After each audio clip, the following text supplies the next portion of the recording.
What is up, guys? This is Vortex Bay coming at you with another video. So today we have a Lego Star Wars set 7751 that has 291 pieces. It has technically four minifigures, a cool Ahsoka Starfighter build, and a Vulture Droid set. So this set's name is Ahsoka Starfighter and Vulture Droid, as you can tell by the title and the box art.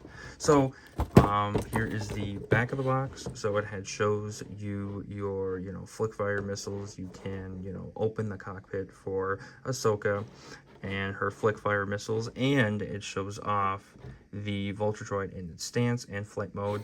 Plus you have the sets at the time that came out. So the Clone Battle Pack, the Assassin Droid Battle Pack, and Darth Vader's TIE Advanced Fighter. I'm pretty sure I got that wrong, but yeah. So yeah, we will be jumping into this review, and I hope you like it. The one thing I think I can take away from this box art is the background. I believe that's Volusia, and the current space battle Ahsoka is with this Vulture Droid. And I just really miss when LEGO used to do this. It just felt so unique. This set did cost $39 back in 2009, but with today's money, it would probably cost about $50. It does come with 4 figures, and we will get into that later. So here are the bags for this set. There should be 1 through 3, but because this is the early 2000s, there is none. There is the sticker sheet for the Starfighter and the Vulture Droid, and here is the instruction manual. Just early 2000s one, just the same as usual. So I'm currently building this set at the time of this recording, and my piece completely split in half. And it's supposed to go there, and as you can see, that other one has a hairline fracture. And now when I try to put this on, it was kind of creaking a little bit. I don't know if you can hear that, but it was really bad. I was really hesitant on putting that on because it was really creaky. This is the one thing I do not like about dark red Lego. Now onto the minifigures. After the release of the Clone Wars movie, they started to put Ahsoka Tano, especially this version, in multiple sets. Exactly like the Lego Republic ATTE, the Republic Y-Wing Bomber, the Clone Turbo Tank, and Ahsoka's Starfighter versus Vulture Droid. And this version of Ahsoka was also in the Twilight. Now, Ahsoka does have a really good body print, a face print, and also a custom headpiece. Now, there is no special printing besides the headpiece. It is a pretty bland figure, but I honestly still like it. The next minifigure on the list is R7A7, and this droid is her personal droid. He did accompany her in the early seasons of the Clone Wars until the very last season of the Clone Wars, Season 7, from which he does meet his own demise by the clones, unfortunately. Taking a look at the head print, the headpiece is different from a regular astromech. It's different from R2-D2. It's not gray, it's not blue, it's white and green. The body is also green with a dark red color, which I like, but I also don't like it as much because it is dark red, and red does crack with Lego, unfortunately. It's the hard truth, but I will stick it out with this figure. Now looking at our last minifigure. Now, the Buzz Droid does come with a saw for using to take apart ships.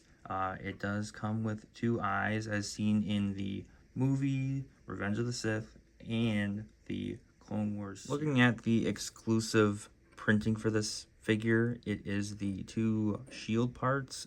It's for where the droid comes out and unravels itself from the Vulture Droid or Hyena Bomber. I will have to say that they really did a good job on this print. You also do get 2 in this set, which I am very grateful for because I love more than just one. First ever Star Wars The Clone Wars set was Anakin's Starfighter, released in 2008. And after that, we have gradually seen more and more Starfighters look exactly the same, but with different designs. This design was specifically made for Ahsoka for the set because it matches her type of style with the white and orange, but instead of the orange, it's red. For all the sets too, they did have stickers for the Republic logo, and they did have initial markings like this, but not all of them had this same type of printing. It was mainly just Ahsoka's. Mace Windu's did have a different sticker. Plo Koon's, I believe he didn't have any stickers. Anakin's didn't have any stickers, but like I said, the only thing that they had were the Republic logos. Now, I did not have this set growing up, and I really, really wish I did have it, considering I saw it so many times at Toys R Us, and I've always wanted it, and finally now I can have it. And the one thing that really did stick out to me was the stickers on the Starfighter. They, I believe, fit perfectly with the set, and they just give it that little, oomph for this type of set in the early 2000s. Taking a look at the functions, all of the Starfighters did have the thrusters in the back. They did have opposing land gear, so you would simply just lift it up and then it would be in flight mode.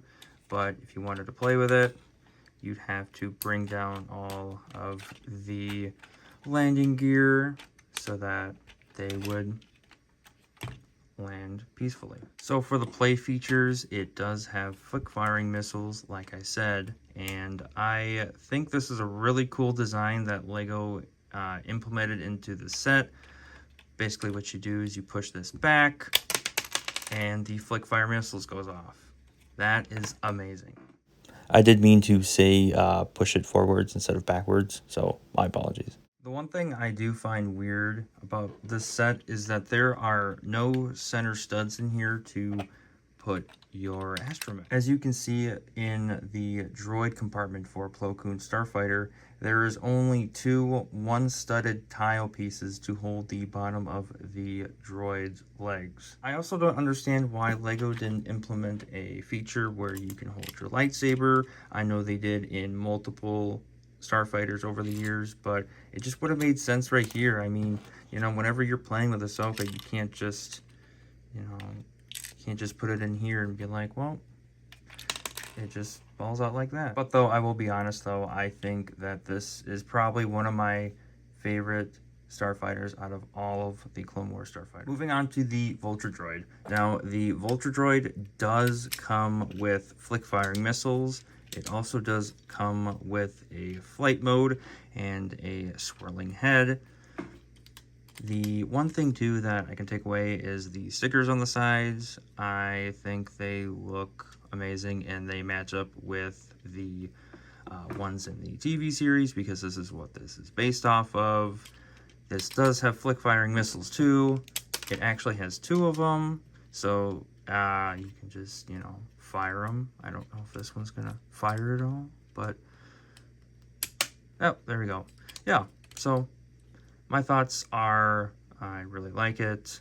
I think this is a really good build. We haven't really got many Vulture Droid builds.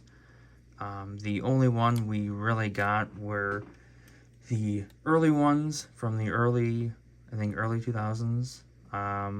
It came in the earlier sets from the Phantom Menace, and we also did get a Hyena Bomber from the Clone Wars series, which that I do have, and I think that is a definite must-have. I hope you guys really enjoyed this review. I know I really like putting this together and sharing it for you guys. If you guys would like to see more, please message me, comment, share, subscribe, like, and tune in for more videos. Later.